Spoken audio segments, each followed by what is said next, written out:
Hey guys, welcome to the shop.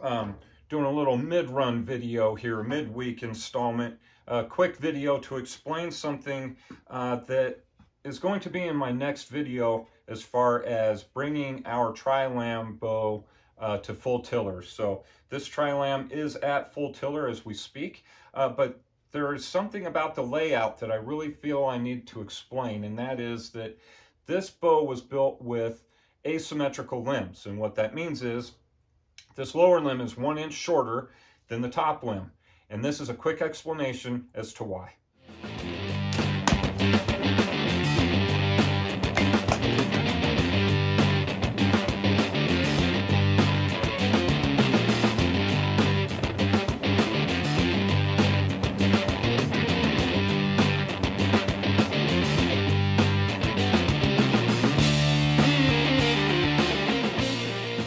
If I can adequately explain this. This bow is 68 inches long from tip to tip, which would make it a 66-inch knock-to-knock bow. I'm a little bit not concerned. I'm looking at the design of this grip and really kind of deciding that when it comes to the purchase on this grip, I really want to hold it at the apex of the thickness here. So right here, right? And the problem with that is dead center on the bow. If I got my hand dead center on the thickness and go to balance it on my middle finger, it's heavy on one side. Now that is why when I do other builds, I set it up such that I measure up 1.5 inches to put my I'll measure up 1.5 inches or so to put the arrow shelf in, and when you do that, you orient your middle finger right at the geographical center of the bow, right? But unfortunately what that does is put your grip down on the underside of the whole work. So your 4-inch grip is only 1 inch above or 1.5 inches above center line, and then the remainder, the other 3 inches or so, below center line. And that gives me the situation of a receding grip at the heel of my hand, where I want to have this bulb right here, right into, I want it to seat into the palm of my hand, which puts my finger above geographical center here for the best grip. Now, to make that work, I am going to shorten the limb.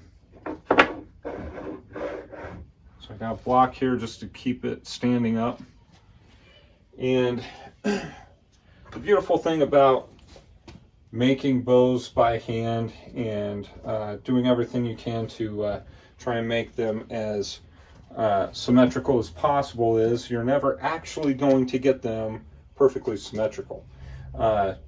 You will, I don't know if you have checked in the Boyer's Bibles, or just a common philosophy with bow making is you want your stiffer limb to reside on the lower limb. The lower limb is under more leverage, more strain, because the knock point sits higher up on the string, so there's more string pulling on the lower limb. So generally speaking, you want your stiffer limb to reside on the bottom. Well, what I'm doing is I'm going to try and get, just even everything out.